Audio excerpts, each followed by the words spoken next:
నమస్తే. ఏపీకి పెట్టుబడులు రావడం కొత్తేం కాదు. గత 2.5 సంవత్సరాలుగా అడపాదడపా వస్తూనే ఉన్నాయి. ప్రతి నెలలో కూడా ఒక బ్రేకింగ్ అప్డేట్‌తో ఐటీ శాఖ మంత్రి తన సోషల్ మీడియా ఖాతాలో పెట్టుతూనే ఉన్నారు.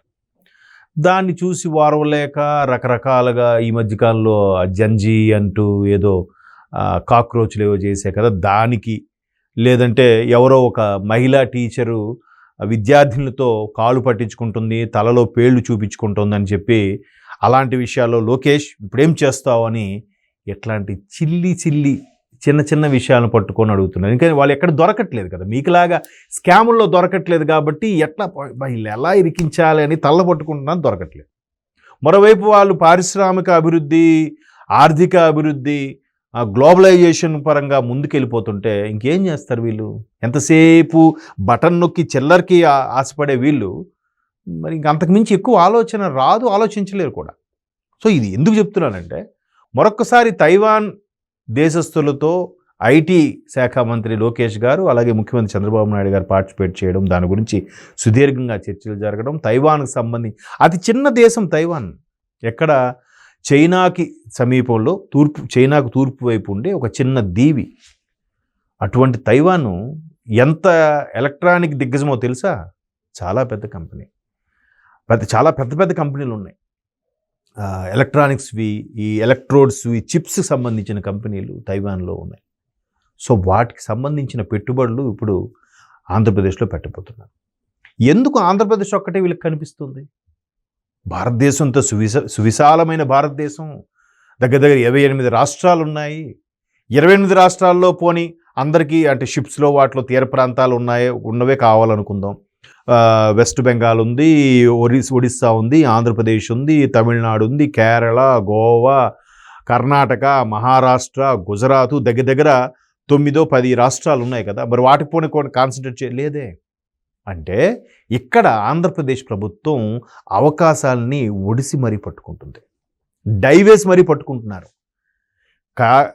కర్ణాటకలో బెంగళూరు సిటీ ఎక్స్పాన్షన్కి ఇంకా లేదు, ఇంకా వేరే సిటీ క్రియేట్ చేయాలి, కొత్త సిటీ నిర్మించుకోవాలి, లేదంటే ఈ ట్రాఫిక్, ఈ బిజినెస్కి అంతరాయాలు కలుగుతున్నాయని చెప్పి ఒక కర్ణాటకకు చెందిన యంగ్ ఎంటర్ప్రెన్యూర్ తన ఎక్స్లో ట్వీట్ చేస్తే దగ్గర 48 మంది ఎంటర్ప్రెన్యూర్లు దాన్ని ఓకే చేసి మాది ఇది అభిప్రాయం అని చెప్పారు. వెంటనే లోకేష్ గారు ఏం చెప్పారు? మీరు పెద్ద సిటీ ఎస్టాబ్లిష్ అవ్వడానికి మరొక 15 ఏళ్ళలో పట్టచ్చు. ఈలోగా మీకు ఏం కావాలో చెప్పండి. అనంతపురం, కర్నూలు జిల్లాల పరిధిలో మీకు ఏం కావాలో చెప్పండి. అవసరం అయికుంటే మేము అక్కడి నుంచి బెంగళూరుకి ఎక్స్ప్రెస్ హైవేలు నడిపించుకుంటాం. ఆల్రెడీ ఉన్న పుట్టపర్తి విమానాశ్రయాన్ని మేము డెవలప్ చేసుకుంటాం. మీకు ఏం కావాలి? ఇక్కడ రండి, ఇక్కడ పెట్టుకోండి, మీకు ఫ్రీగా ఇస్తాం, అన్ని సబ్సిడీలు ఇస్తామని అడుగుతున్నారు. వెంటనే అందులో 2-3 యాక్సెప్ట్ కూడా చేశారు ఇమీడియట్గా. అంటే ఎక్కడెక్కడే ఉన్నాయి అవన్నీ కూడా బాబు రండి. ఆ మధ్యకాలం లోకేష్ ఆయన బాబుగారు సొమ్మ రూపాయికి ల్యాండ్ ఇచ్చేస్తారంటే, మీలాగా అలా ఖాళీగా ఉండి మీరు కబ్జాలు చేశారు. అక్కడ లీజుకి ఇస్తున్నాడు ఆయన. లీజుకి ఇవ్వడం వల్ల ఎంత రెవెన్యూ టర్నోవర్ అవుతుందండి? ఎంతమందికి ఉపాధి కల్పిస్తుందండి? ఎంతవరకు వరల్డ్ మ్యాప్లో ఓహో పలానా కంపెనీ పలానా దగ్గర ఎలా ఉందండి అంటే బైఫర్కేట్ అవుతూ డెవలప్మెంట్ అంతా అనంతపురం, కర్నూలు, కడప, చిత్తూరు, నెల్లూరు, అటు శ్రీకాకుళం వరకు అన్నిట్లా స్ప్రెడ్ అవుతుంది కదా డెవలపింగ్.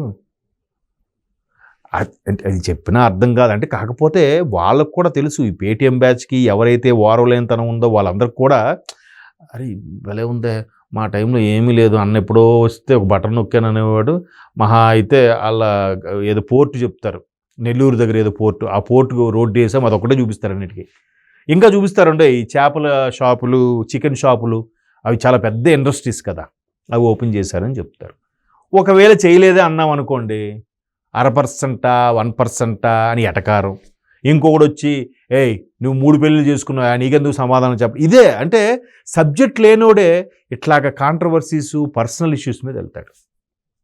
ఈరోజు తైవాన్ వాళ్ళతో జరిగిన భేటీలో సుమారుగా 5 ఐటీబీసీ, రెడ్ ఎలక్ట్రానిక్స్, తర్వాత షాంఘై హుండై అనేది ఒకటి ఉంది, అదొకటి, ఇట్లా ఎన్ని కంపెనీలు వచ్చి ఒప్పంద పత్రాలు షేర్ చేసుకోవడం. ఇది ఎంత గొప్ప విషయం అండి.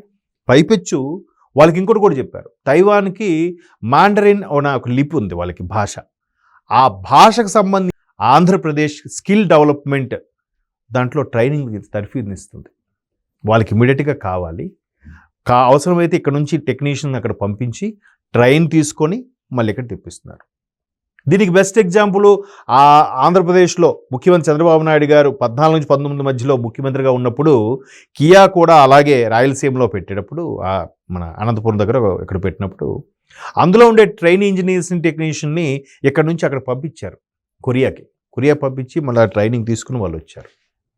సో ఇప్పుడు ఆ అవసరమే లేకుండా మన దగ్గర స్కిల్ డెవలప్మెంట్ ద్వారా మాండరిన్ భాషని నేర్పించి తర్ఫీదునిచ్చి వాళ్ళకి అనుగుణంగా రండి మీరు ఇక్కడికి అని చెప్పి ఎన్ని అవకాశాలండి. One place for all solution అలా ముందుకెళ్తున్నారు. ప్రతిదీ కూడా మీకేం కావాలి, ఇది కావాలి, అది కావాలి, ట్రాన్స్పోర్ట్కి ఇలా కావాలి, లేదంటే సబ్సిడీ కావాలి, మీకు ఇచ్చే ల్యాండ్ కాస్ట్ ఏంటి, తద్వారా ఎన్ని ప్రత్యక్షంగా కొన్ని ఉద్యోగాలు అయితే పరోక్షంగా ఎంతమంది ఆధారపడతారండి. ఈరోజు అక్కడ 1వ తేదీన ఇంటర్నేషనల్ ఎయిర్పోర్ట్ లాంచ్ అవ్వబోతుంటే ఇప్పటికే ఫస్ట్ రియల్ ఎస్టేట్ భూమి పెరిగింది, ల్యాండ్ కాస్ట్ పెరిగిపోయింది. తరువాత ఓయో రూమ్స్ అని, ర్యాపిడో, ఓలా లాంటి బైక్స్ కోసం సర్వీస్ కానీ, హోటల్స్ అని, రెస్టారెంట్స్ అని, చుట్టుపక్కల ఇల్లు కట్టేసి అద్దెకిద్దామని చెప్పి ఆల్రెడీ ఆ కన్స్ట్రక్షన్ స్టార్ట్ అయిపోయాయి, రెంట్లు పెరిగాయి.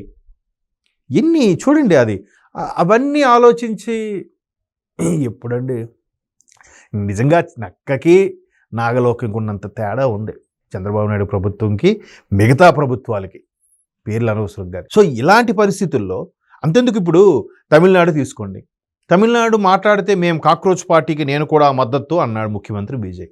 మరి ఇలాంటి కంపెనీలు తెప్పి మీటింగ్ పెట్టండి, ఇలాంటివి చేయండి, సమావేశాలు పెడుతూ వెళ్ళండి.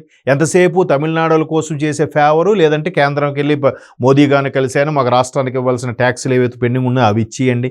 ఇవేనా అంటే already Chennai well established city, పెద్ద మహానగరం, అక్కడ లేని కంపెనీ అంటూ లేదు, ఉన్నాయి.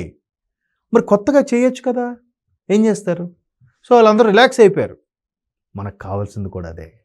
మన వాళ్ళతో పోటీ పడలేక వాళ్ళు వేరే రకాలుగా చెప్పుకుంటున్నారు. కానీ మొత్తం మీద అందరి దృష్టి కూడా ఆంధ్రప్రదేశ్ వైపు ఉంది. అండ్ మోర్ ఓవర్ నాయుడుజీకి ఉన్న పేరు అటువంటిదో, ప్రస్తుతం మళ్ళీ నాయుడుజీ ఉన్నాడంటేనే ఓకే, మనం బిజినెస్కి మనకి అనుకూలమైన ప్లేసు అనే థాట్ ప్రాసెస్ ఉంది అందరికీ. సో మీరే చూస్తారు.